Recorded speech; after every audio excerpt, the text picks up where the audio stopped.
Bonjour à tous, bienvenue à ce webinaire. Avant de commencer, est-ce que vous pouvez me confirmer dans l'onglet chat que vous nous entendez bien, s'il vous plaît?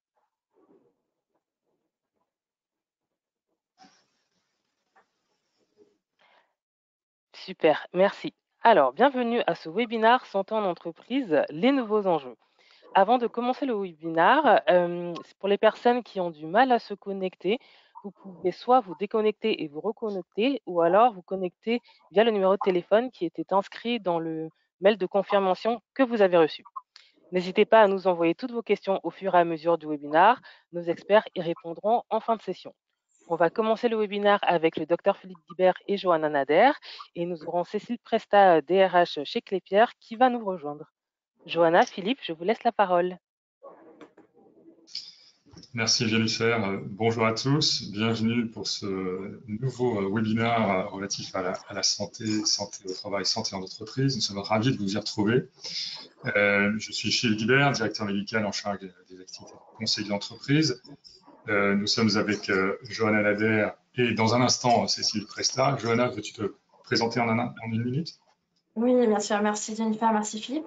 Donc, je m'appelle Joëlle Adair, je suis consultante senior en santé chez International SOS et j'ai le plaisir de faire ce webinaire aujourd'hui avec Philippe et Cécile Presta. Voilà, alors Cécile Presta, DRH de Clépierre, va nous rejoindre dans un instant. Donc, des petits problèmes techniques à régler, mais ce sera le cas dans quelques minutes. L'idée de cette session, c'est de vous partager le fruit d'une recherche, d'un travail qui nous a amené à publier ce livre blanc, Santé en entreprise, les nouveaux enjeux, auquel vous avez accès à l'issue de cette présentation, qui est véritablement le fruit d'une synthèse des dernières tendances que nous avons observées dans les entreprises et qui est émaillée d'une série d'entretiens et d'interviews, de retours d'expérience également de personnes qui aujourd'hui sont impliquées de par leur fonction dans la gestion, la promotion de la santé dans leurs entreprises respectives. Et l'idée de cette session aujourd'hui, c'est de parcourir ensemble ce document, cette trame de document, et à travers ces retours d'expérience, eh bien, de pouvoir les commenter par Cécile Presta en tant que professionnelle des ressources humaines et de voir également comment ces sujets sont portés dans une organisation telle que Clépierre. Ce qui nous semble important de rappeler, c'est que cette session s'inscrit dans le cadre d'un parcours, dans un cycle de plusieurs autres livres blancs que nous avons déjà publiés au cours de ces derniers mois. Je vous fais référence à ce dernier livre blanc que nous avions présenté au mois de décembre dernier sur l'impact psychologique des travailleurs en rotation. Pourquoi? Parce qu'évidemment, cette activité en tant que professionnel a des conséquences sur le bien-être, la santé mentale et la santé émotionnelle de ces personnes. Et nous avions répondu à travers ce livre blanc à plusieurs questions sur l'impact du travail hybride sur la santé mentale, les ressources utiles aux collaborateurs et comment les organisations doivent-elles tenir compte de cette mode de fonctionnement dans l'élaboration et la mise en œuvre des plans de santé pour ces personnes. Donc juste un rappel, tout ceci est évidemment disponible sur le site International SOS, le site également de la Fondation Internationale SOS. Mais revenons aujourd'hui à notre document, notre livre blanc fraîchement publié. Et à travers cette présentation, nous allons parcourir les points sujets, les points suivants, pardon. Premièrement, un état des lieux que nous présentera Johanna. Toujours important de revenir à la réalité. De quoi parle-t-on? Quelle est l'importance de ce sujet à travers des chiffres et des faits? Également, un petit point sur la valeur de l'investissement en santé. Vous en êtes tous convaincus, et parfois, il faut avoir des arguments un peu plus financiers pour pousser ces sujets au sein des organisations. Et puis, dans un troisième point, nous dialoguerons avec Cécile Presta pour justement balayer ces différentes pratiques à travers ces témoignages et ces retours d'expérience et de les faire résonner avec l'approche de Clépierre. Et pour terminer, également quelques points clés ou informations à retenir avant de clore cette session, à la fin de laquelle vous pourrez nous poser des questions. On va laisser un peu de temps pour quelques interactions, ce sera très apprécié. Et bien voilà, pour commencer, attente des employés. Johanna, veux-tu nous donner un point de situation de ce que nous comprenons de l'importance de la santé mentale et bien-être au travail aujourd'hui? Oui, merci beaucoup Philippe. Donc, comme vous pouvez voir sur la diapositive, l'état de santé des Français est jugé en déclin par les collaborateurs, alors que la grande majorité des Français, à peu près 65%, déclarent être en bonne ou même très bonne santé. Ce chiffre, toujours élevé, baisse cependant régulièrement d'année en année. En effet, près d'un tiers des salariés jugent mauvais ou moyen leur état de santé, contre un quart il y a 2 ans. Derrière cette tendance se cachent deux phénomènes principaux, la dégradation de la santé mentale et l'augmentation des maladies chroniques. Philippe, merci. Cette dégradation de la santé se confirme par un niveau record, comme vous le voyez, de l'absentéisme maladie, avec près de la moitié des salariés arrêtés au moins une fois cette année. Le nombre moyen de jours prescrits dans le cas d'un arrêt long augmente également. Donc, pour rappel, un arrêt long est équivalent à plus d'un mois. Toute durée confondue, la maladie ordinaire reste le premier motif des arrêts maladie, suivi par les troubles psychologiques et les troubles musculo-squelettiques. Les jeunes et les managers sont davantage touchés que les autres par les arrêts maladie. 53% des managers se sont vus prescrire un arrêt de travail cette dernière année. Depuis 3 ans, les arrêts maladie pour troubles psychologiques sont les seuls à progresser de manière continue. Donc, qu'en est-il de l'état psychologique des employés à risque? Quand on regarde les arrêts longs, ce sont les troubles psychologiques qui arrivent en tête. Ces derniers ont triplé en l'espace de 3 ans, atteignant, comme vous le voyez, 31% en 2023 contre 14% seulement en 2020. Selon les salariés, ces arrêts sont avant tout liés au travail, que ce soit l'environnement de travail ou les pratiques managériales. Les sous-populations les plus touchées par les risques psychosociaux sont notamment les femmes, qui viennent en premier, les jeunes de moins de 30 ans et les managers. Ces observations se confirment par l'étude que vous voyez sur votre écran menée par les psychologues du cabinet Empreinte Humanis qui ont mesuré l'état de détresse psychologique des salariés français au travail. Leur résultat met en évidence une détresse psychologique en hausse avec 44% des salariés atteints par cet état, majoritairement liés au travail. Pour 14% d'entre eux, la détresse psychologique est même qualifiée comme étant élevée, c'est-à-dire sévère. D'après leur étude, 3 salariés sur 10 présentent un risque de faire un burn-out et chez 10% d'entre eux, il s'agit d'un risque important. Ils observent également un risque très important de turnover qui est lié à la santé mentale. Finalement, cette dégradation de la santé mentale qu'on voit au sein de la population française, on la voit aussi partout dans le monde. Donc, ce sont des tendances qui ressortent, ce sont des mêmes tendances qui ressortent partout dans le monde. Nous pouvons en effet la qualifier d'une pandémie des troubles de santé mentale.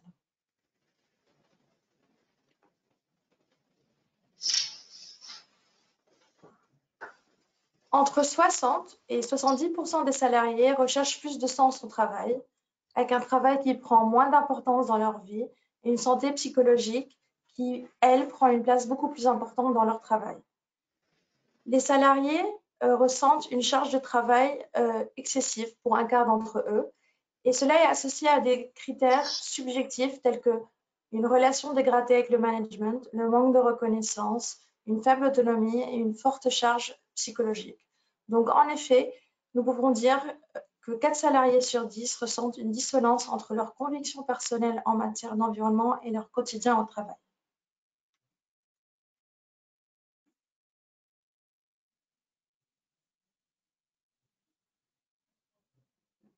Philippe, merci. La santé mentale des jeunes est, quant à elle, dégradée ou se dégrade de façon plutôt marquée en 2023. Donc, quand on parle des jeunes, on parle des étudiants, bien sûr, qui sont le plus touchés, mais également des jeunes, donc tous les salariés qui ont moins de 30 ans, même, on peut même aller jusqu'à 34 ans. Donc, les nouveaux chiffres nous montrent que la santé mentale des plus jeunes salariés est bien plus fragile que le reste du corps salarial. 23% jugent négativement leur santé mentale, 48% d'entre eux déclarent mal dormir et 34% émotionnellement épuisés. 44% des jeunes jugent négativement leur santé mentale, l'imputent au seul contexte professionnel. Donc, l'intensité et le temps de travail et les rapports sociaux au travail qui sont de plus en plus dégradés.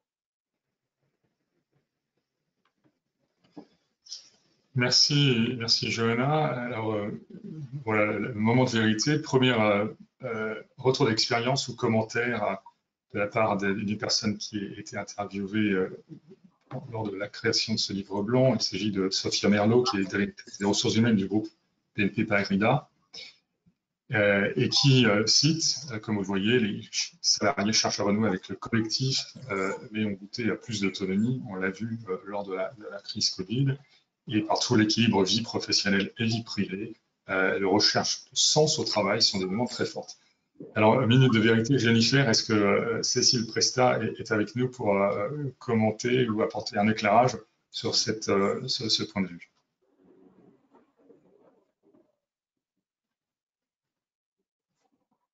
Alors, je pense, Philippe, avoir compris qu'il y a un vrai souci technique côté de Madame Presta, que malheureusement, elle ne pourra pas se joindre à nous aujourd'hui,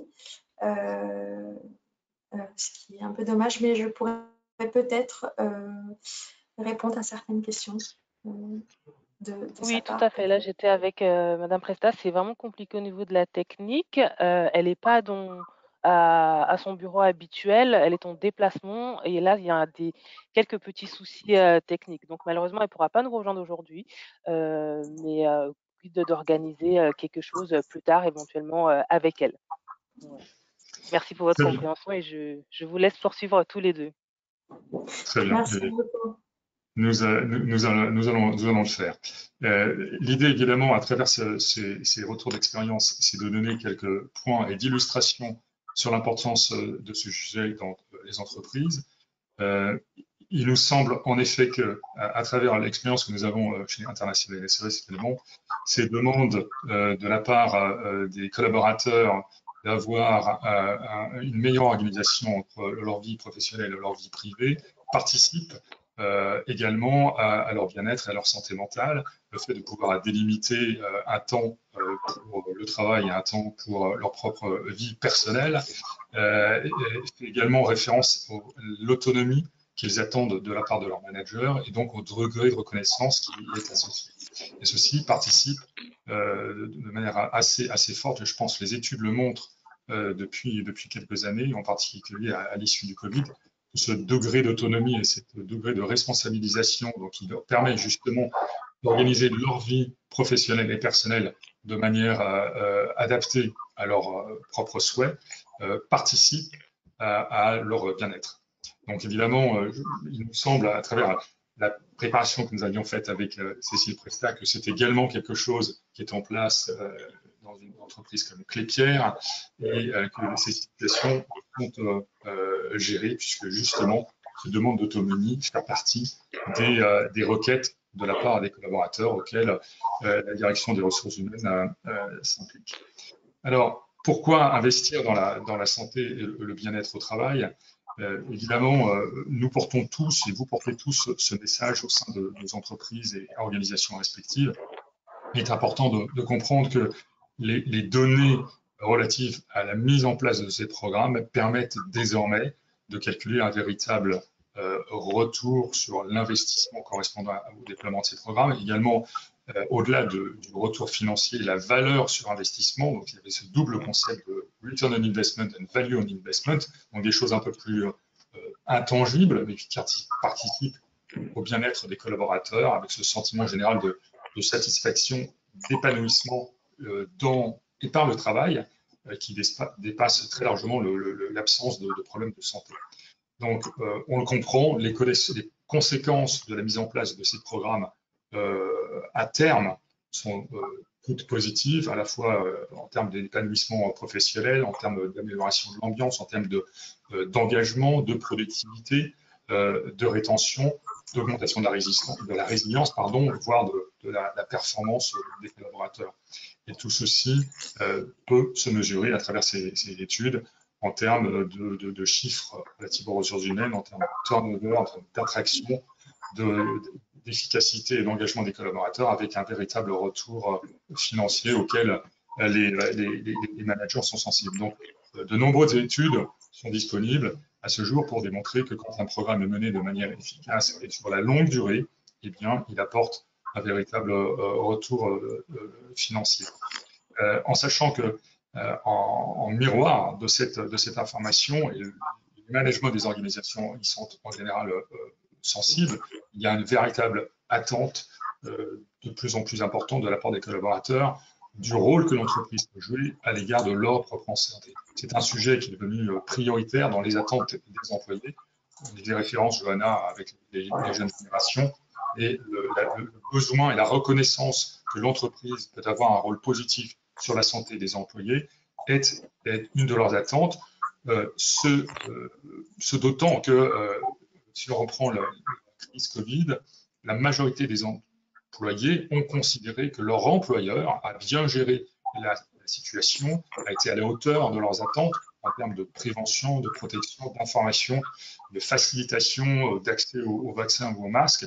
Et donc ce capital et ce crédit de confiance qui a été gagné par les entreprises lors de la crise Covid est encore apporté à leur crédit et a généré d'autres attentes sur d'autres sujets de santé au-delà de la simple prévention de la pandémie. Donc aujourd'hui, ces attentes sont fortes, on voit, les chiffres sont là, de la part des collaborateurs, de voir en leur employeur un moyen de participer à leur santé personnelle, mais également collective sur le lieu de travail. Autre retour d'expérience que nous souhaiterions commenter avec Cécile Prestat, c'est justement ce point de vue de Audrey Richard, qui est présidente de l'Association nationale des directeurs des ressources humaines, et qui fait référence dans le livre blanc à sa participation aux assises du travail, qui, comme vous voyez, ont appelé de leur vœu un changement culturel plus profond, afin d'améliorer la santé physique et mentale des employés, et en particulier en faisant référence à cette notion de formation sur la santé au travail et la prévention qui devrait être généralisée.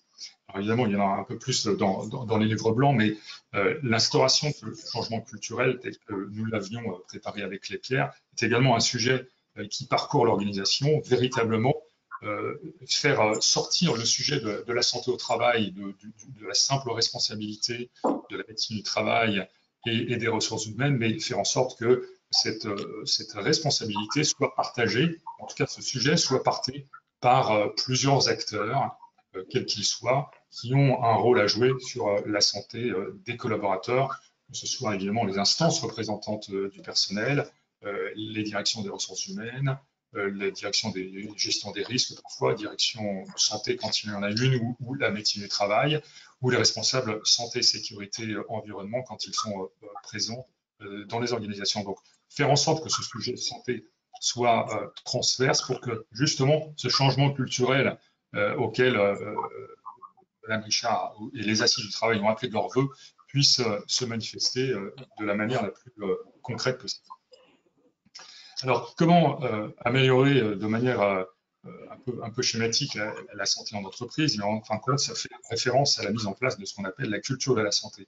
On peut faire référence, et vous le verrez, ceci est mentionné dans le livre blanc, au fait qu'on peut établir un parallèle entre la culture de sécurité qui a été mise en œuvre dans beaucoup d'organisations depuis une trentaine d'années, de faire en sorte que justement le lieu de travail soit un lieu sûr, les gens ne se blessent pas, n'aient pas d'accident, voire plus grave, mais c'est toujours une réalité aujourd'hui en entreprise. Le monde du travail entraîne encore des accidents, et des invalidités et parfois des décès. Mais cette culture de la sécurité, elle est infusée dans beaucoup d'organisations. Elle a certainement beaucoup d'avance dans beaucoup de groupes, et il nous semble que la culture de santé pourrait s'inspirer des méthodes qui ont été déployées dans ces entreprises, dans d'autres entreprises, pour justement faire en sorte que la santé soit l'affaire de tous, comme la sécurité est l'affaire de tous. Et de ce fait, mettre en place cette culture de la santé passe aussi par le fait de rendre l'environnement de travail le plus propice à une santé collective et individuelle, et que ce ne soit pas simplement la responsabilité ou la motivation ou l'engagement des collaborateurs d'aller vers des démarches de santé, par exemple se rendre dans un club de gym, participer à une activité ou assister à des formations, mais faire en sorte que ce soit plutôt l'organisation du travail qui favorise la mise en place de ces interventions, qui fasse que le lieu de travail, de fait de son environnement, de son organisation spatiale, de la mobilité qui est associée, de l'accès aux services auxquels les employés peuvent aspirer, à la nutrition, l'alimentation, l'exercice, le repos, le sommeil, et bien tout cet environnement de travail soit le plus porté à encourager ces bons comportements de travail et donc favoriser ce changement comportemental. Et donc c'est en ça que l'on appelle cette culture de travail qui fait passer finalement cette responsabilité individuelle à une responsabilité partagée pour faire en sorte que chacun se sente responsable d'une manière ou d'une autre, non seulement de sa propre santé, mais également de la santé de ses pairs et de ses collègues. Autre retour d'expérience que nous souhaitons partager, et qui cette fois provient de Marie Chambon, qui est responsable de la culture, diversité et inclusion au sein du groupe Société Générale, et qui fait justement référence pour la mise en place à ces activités à un baromètre collaborateur qui, selon Marie Chambon, est considéré comme étant l'un des plus importants à l'échelle du groupe et qui permet en effet à la direction manager de mieux prendre en compte les attentes des collaborateurs et de disposer d'indicateurs managériaux RH clés. Donc, ceci nous semble un point absolument critique dans la mise en place d'une telle stratégie santé, puisqu'elle ne peut s'effectuer qu'en étant informée de l'état de santé mental, physique et émotionnel des collaborateurs sur la base d'indicateurs les plus objectifs et fiables possibles. Et notre question à Cécile Presta était véritablement relative à la mise en place d'un tel baromètre collaborateur chez Klépierre, ce qui est le cas, et à travers les enquêtes POLS qui sont menées de mémoire tous les 2 ans, mais ça peut être à des fréquences différentes au sein des organisations respectives. Mais l'important est évidemment de déployer et de mettre en place de manière régulière ces séries d'enquêtes ou de baromètres, comme vous pouvez les appeler, qui permettent justement d'avoir une idée de l'importance des attentes ou des souffrances des collaborateurs et donc de pouvoir éventuellement adapter les programmes et les interventions en fonction de ces résultats. Donc, ceci est extrêmement important. Je me permets de faire une référence à notre propre approche internationale SOS qui, en ce qui concerne l'accompagnement des organisations sur ces sujets, commence bien évidemment avec cette notion d'évaluation qui permet justement de donner de manière plus évidente, de donner de la substance à ces problèmes, quels qu'ils soient. Ils varient évidemment d'une entreprise et d'une organisation à une autre. Et en fonction de l'environnement, de donner justement au management des clés pour comprendre l'importance de ce sujet et en fonction du déploiement de ces programmes et des actions menées, de pouvoir piloter comme n'importe quel programme au sein des entreprises et bien pouvoir le piloter sur la base d'éléments tangibles et de ce fait pouvoir in fine, faisant référence à ce que nous avons présenté au préalable, donner des clés et des éléments pour un éventuel calcul du retour sur l'investissement que ce programme ou ces programmes et ces interventions apportent aux entreprises. Alors, en ce qui concerne l'évaluation du bien-être au travail, peut-être on peut décliner sur ce qui vient d'être présenté de manière un peu plus spécifique, de manière plus concrète, comment cela se passe. Johanna, est-ce que tu peux nous en donner quelques clés, s'il te plaît? Oui, bien sûr. Donc, merci Philippe. Donc, tout commence par le quoi et le pourquoi. Donc, comme vous l'avez vu dans la diapositive d'avant, il faut commencer par une évaluation. Donc, c'est une évaluation qui est adaptée aux besoins spécifiques et à la maturité de l'entreprise à travers une enquête destinée aux employés et ou des entretiens qualitatifs et ou des groupes de discussion et ou une revue des données existantes. Donc, l'idée est de se dire qu'il est crucial de partir de ce que nous avons, que ce soit en utilisant des enquêtes, des entretiens, etc., pour pouvoir établir un programme de santé et de bien-être au travail sur mesure. Et avec l'accord de Madame Presta, en fait, Screener National SOS a accompagné Klépierre et Klépierre avait déjà mené une enquête d'engagement. Et donc, nous avons revu les données de Klépierre, l'enquête d'engagement de Klépierre pour identifier les risques psychosociaux, pour identifier l'état de santé physique, mentale de leur population. Et surtout, nous avons mené des entretiens qualitatifs avec l'ensemble des régions RH pour identifier les soucis propres à chaque région.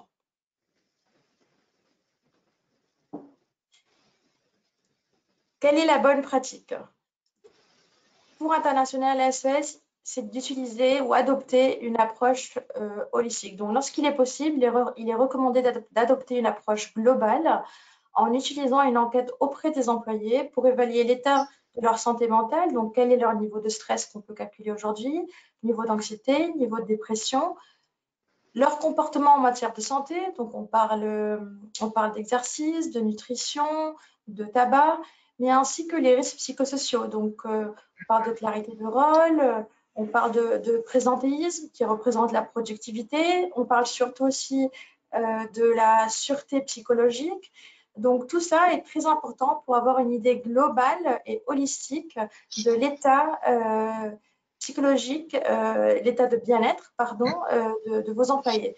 Toutefois, il est particulièrement important de mener également des entretiens qualitatifs pour permettre aux employés de raconter en fait l'histoire derrière les données, en prenant à la fois une perspective ascendante, donc bottom-up, mais également descendante, donc top-down. Il faut pouvoir aller sur le terrain pour pouvoir donner une histoire, si vous voulez, qui se cache derrière les chiffres. Alors, faisant référence à cette approche globale, nous partageons cette retour d'expérience de la part de Dr Agnès Martino-Arbès, qui est coordinatrice santé du groupe Safran, et qui fait justement référence à la définition que leur propre programme de santé appelé Wellness a, en faisant référence au fait que la santé est unique. Elle intègre plusieurs composantes, on le voit, la santé au travail, la santé mentale et la santé globale. Et évidemment, c'est un point sur lequel Pierre est très aligné, tel que nous l'avions préparé. Il me semble important, en effet, de faire référence au fait qu'on ne peut pas avoir une définition un peu uniciste de la santé, telle que peut-être on l'a eu durant ces dernières décennies, avoir simplement une référence à l'intégrité physique des collaborateurs et des employés, et le fait qu'en effet le lieu de travail ne soit pas un lieu dans lequel les personnes ne se blessent. Aujourd'hui, intégrer cette dimension psychologique, mentale et émotionnelle est important parce que les blessures peuvent être également de cette nature. Donc avoir cette définition, elle peut être revisitée en fonction des activités respectives de vos organisations, de l'environnement dans lequel vous évoluez, la culture dans laquelle à laquelle vous êtes exposé de par votre empreinte géographique, et bien d'avoir cette définition de la santé la plus large possible pour justement pouvoir déployer des programmes qui répondent aux attentes de ces collaborateurs qui ne font pas la différence entre intégrité physique ou intégrité mentale et psychologique. Johanna, en ce qui concerne la mise en place d'une feuille de route, comment vois-tu les choses? Donc, une fois qu'on a réalisé l'évaluation et que nous avons les résultats, on détermine des orientations stratégiques sur lesquelles, ou un plan, une feuille de route sur lequel l'entreprise doit travailler sur les 3 à 5 années à venir.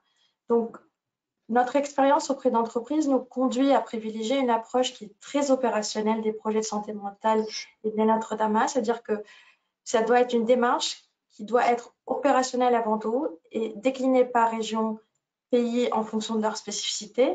En outre, pour qu'elle produise ses effets, cette politique de santé mentale et de bien-être au travail doit caractériser des cibles à atteindre et des plans d'action qui sont réalistes et atteignables. Donc, une démarche qui doit s'appuyer sur des indicateurs et des objectifs. Et comme vient de mentionner Dr Guibert, lorsqu'on parle de bien-être, le bien-être a plusieurs dimensions. Donc, lorsqu'on met en place, on crée cette feuille de route opérationnelle pour l'entreprise, il faut prendre en considération toutes ces dimensions du bien-être. La dimension physique, la dimension émotionnelle, la dimension mentale, spirituelle, intellectuelle, sociale, la dimension du travail, parce qu'elles font toutes partie en fait du bien-être des employés. Et si je On passe ensuite à son déploiement.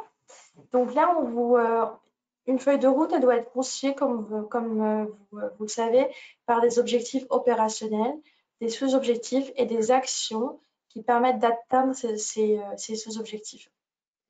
Un exemple de sous-objectif, c'est donner aux managers les moyens de favoriser efficacement le bien-être de leurs équipes. Donc, proposer aux managers des formations sur la santé et le bien-être mental qui soient axées sur la prévention, mais également, non seulement sur la réaction, mais également sur la prévention. Avec Clépierre et plein d'autres organisations internationales avec lesquelles nous travaillons, nous mettons en œuvre un curriculum qui s'appelle le Managerial Mindset, qui est une formation pour des managers efficaces, qui leur permet d'apprendre ce qu'est la conscience de soi, la conscience sociale, la gestion de soi et la gestion sociale, des éléments essentiels pour pouvoir être un bon manager et bien manager, si vous voulez, le bien-être de son équipe, des personnes dans son équipe. Merci Jonas, c'est exactement le commentaire que nous souhaitions obtenir de la part de Cécile à propos de ce retour d'expérience d'Emmanuel Bridou, qui est responsable santé et bien-être au travail au sein du groupe Engie, qui fait justement référence à cette ambition du groupe de faire de chaque salarié, manager et dirigeant, un acteur engagé de sa santé et la sécurité et de celle des autres. Et donc, tout ceci fait évidemment référence, entre autres, à l'importance de la responsabilité individuelle et collective et donc de ce besoin de formation pour équiper les individus avec la connaissance nécessaire pour non seulement se connaître soi-même et connaître sa propre santé mentale et pouvoir l'analyser et pouvoir justement, fort de cette analyse, pouvoir réagir et avoir accès à des moyens de réagir face au stress du quotidien, mais également de pouvoir le faire en tant que manager ou en tant que collègue vis-à-vis de ses collaborateurs. Donc, cette ambition de formation,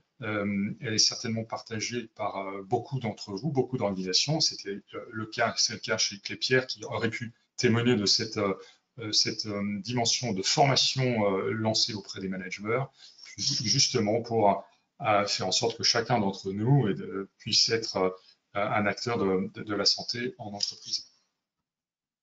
Pour terminer, en résumé, nous arrivons à la fin de cette présentation de manière très schématique et sans que ce ne soit véritablement très médical, mais les principes de bien-être au travail tels que nous les avons théorisés ou tels qu'on peut les présenter de manière assez pratique, fait véritablement référence à ces points liés à l'autonomie, la bienveillance, la reconnaissance, la compétence, l'accompagnement, et tout ceci minoré par des demandes, ou en tout cas soutenu par des demandes appropriées et de la part du management. Donc la charge de travail, je pense qu'on y faisait référence tout à l'heure, est un des points majeurs qui est responsable de la souffrance au travail, et on le voit, si elle n'est pas bien accompagnée, et bien justement ça peut entraîner les conséquences que nous venons de présenter. Donc en résumé, les messages clés de ce livre blanc et que nous avons tenté de vous partager au cours de ces sessions fait référence à ces quelques points que vous connaissez certainement déjà, mais premièrement, évidemment, convaincre les comités de direction, le management de l'importance de ces sujets, non seulement en termes de responsabilité sociale de l'entreprise et sociétale, mais également en termes d'impact sur les conséquences négatives de la non-intervention et de la mise en place de programmes qui sont soit, je dirais, basés sur des suppositions et non sur des faits, ou des programmes auxquels on ne laisse pas le temps d'être efficace. Donc véritablement, le retour sur investissement fait partie des moyens de convaincre le management de l'importance de ces sujets. Évidemment, vous l'avez compris, l'importance d'avoir des éléments tangibles, factuels, très concrets sur l'importance de ces sujets en entreprise ou en organisation. C'est peut-être également les écoles, les universités ou tous les lieux dans lesquels une équipe de management et de ressources humaines a la responsabilité d'une communauté. Donc, de dresser l'état des lieux et avoir des indicateurs tangibles à partir desquels on puisse gérer ce programme.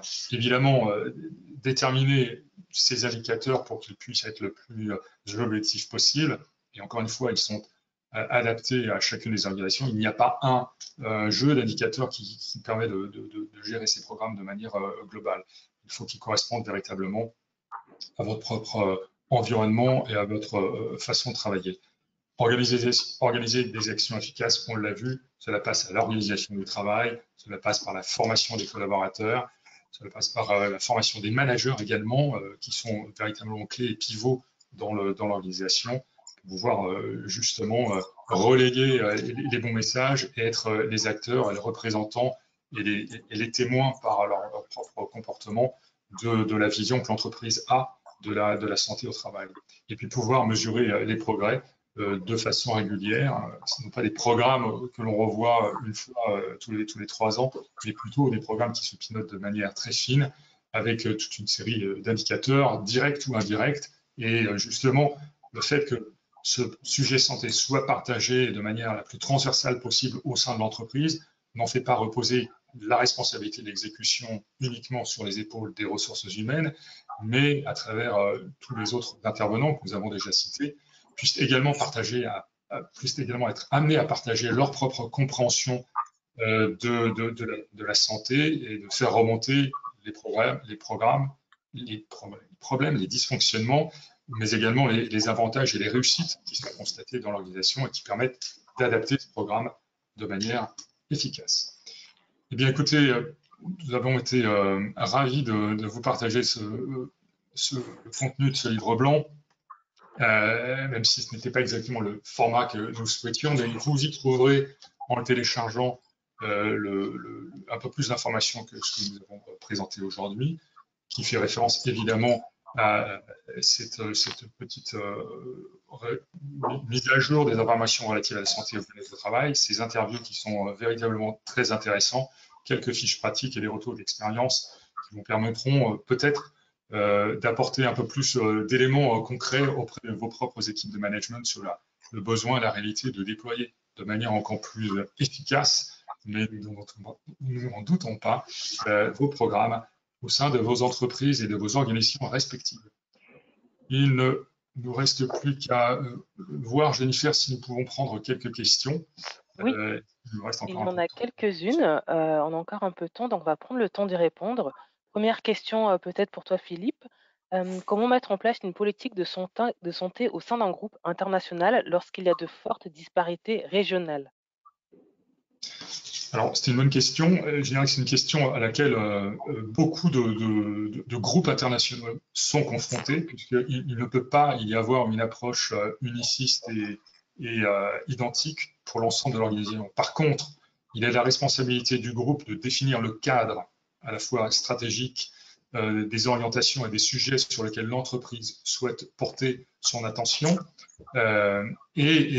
fort de ce cadre, de pouvoir partager ce cadre aux régions ou aux pays, à eux de l'adapter et de mettre en place des actions qui s'inscrivent dans ce cadre et qui correspondent à leur réalité quotidienne et culturelle.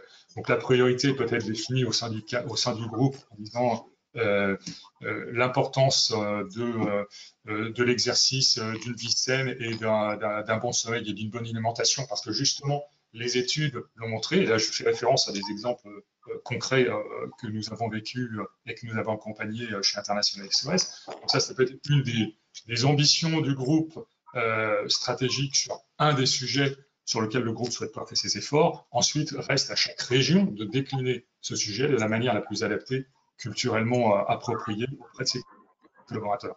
Donc, on pense que c'est le mode de fonctionnement. On ne peut pas définir un cadre trop strict et trop rigide qui est inapplicable dans l'ensemble des régions, mais justement, au niveau du siège, de l'équipe qui a en charge la coordination et l'impulsion de ce programme, de définir le cadre et les priorités. Pourquoi? Parce que c'est aussi important d'éviter la dispersion des actions. On peut tout à fait bénéficier d'une région et d'une autre de bonnes pratiques et d'actions qui ont été menées dans un pays et qui peuvent être répliquées de manière culturellement adaptée à un autre pays. Et de ce fait, en limitant les sujets et en ciblant le type d'intervention, eh bien, on peut capitaliser justement sur ces bonnes pratiques et être encore plus performant plutôt que de disperser toute une myriade d'actions qui certes, seront peut-être efficaces dans les pays correspondants, mais perdront en lisibilité et en efficacité. Merci Philippe pour cette réponse très complète. Question suivante peut-être pour toi, Johanna. Les outils D'accord. de type Pulse, très utilisés par les grandes entreprises, sont-ils de bons outils d'évaluation des RPS ou sont-ils plus axés sur la qualité de vie au travail? On nous pose cette question assez souvent.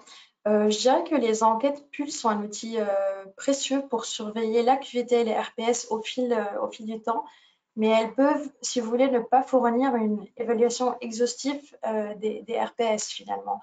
Pour une évaluation plus approfondie des RPS, il pourrait être nécessaire de combiner plutôt les données de ces enquêtes avec d'autres méthodes d'analyse et d'évaluation, comme des entretiens approfondis, des enquêtes d'engagement, ou comme l'enquête qu'on vous a montrée plutôt holistique, pour mieux évaluer tous les différents indicateurs qu'il faut évaluer et des enquêtes spécifiques sur le stress, par exemple.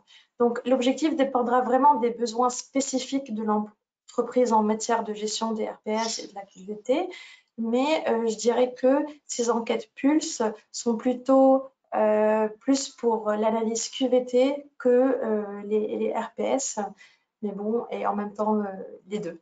Voilà. Merci Johanna. On a encore un petit peu de temps, on va prendre une autre question. Proposer une vaccination grippe et Covid en entreprise entre-t-il dans la prise en compte de la santé au travail?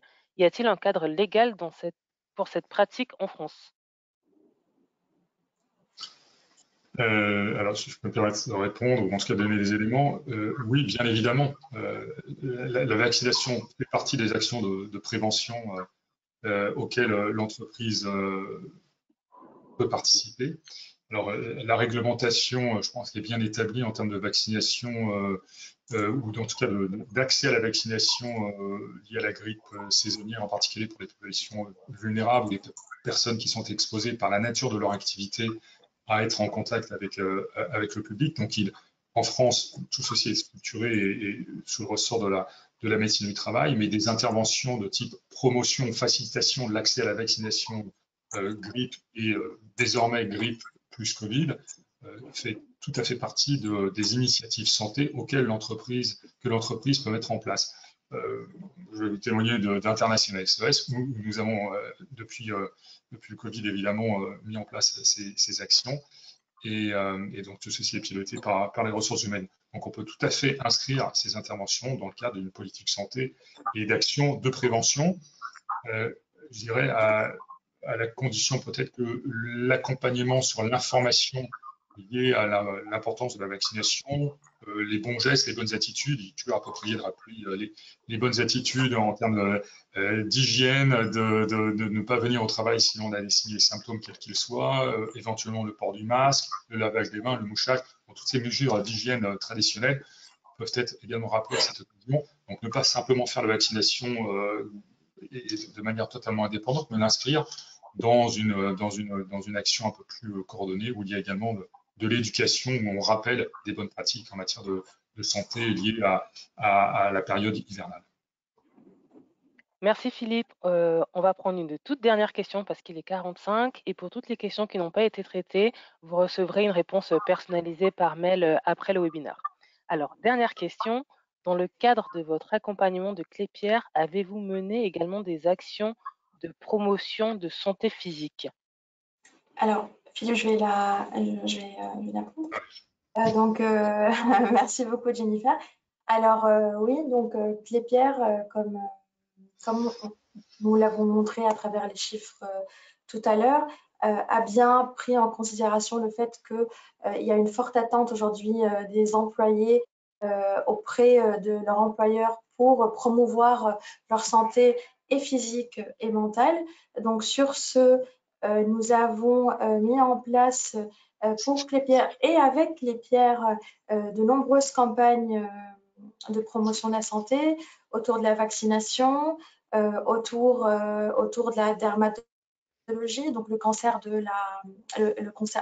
la peau, autour de la nutrition, et nous allons mener de nombreuses actions à venir en termes de prévention de la santé physique dans les différentes régions où Clépierre sont aujourd'hui localisées. Et je pense qu'une des choses importantes à rajouter, c'est qu'aujourd'hui, Clépierre, suite à ces actions de promotion de santé que nous avons mis en place en France, dans son appel Act for Good, leur nouvelle stratégie, demande à chaque site, dans chaque pays, de mettre en place 3 actions de promotion de la santé qui soient efficaces, c'est-à-dire une action éducation suivie par un workshop, par exemple, dans le cas si on prend un exemple qui est le cancer du sein, parce qu'on est en octobre, ça serait par exemple un workshop qui apprend aux femmes l'autopalpation. Voilà. Merci Johanna, bon, merci Philippe. Nous allons maintenant clôturer le webinaire. Nous sommes encore désolés une fois encore que Cécile Presta n'ait pas pu nous rejoindre, mais merci Johanna et Philippe pour la qualité de votre intervention. Avant de clôturer le webinaire, un très rapide questionnaire de satisfaction va apparaître sur votre écran et nous apprécierons le fait que vous puissiez prendre quelques minutes pour y répondre. Pour toutes les questions concernant le replay, vous allez évidemment recevoir l'enregistrement ainsi que le livre blanc directement dans votre boîte email d'ici demain. Merci encore à tous les deux et très bonne journée. Merci. Merci Au bien. revoir. Au revoir.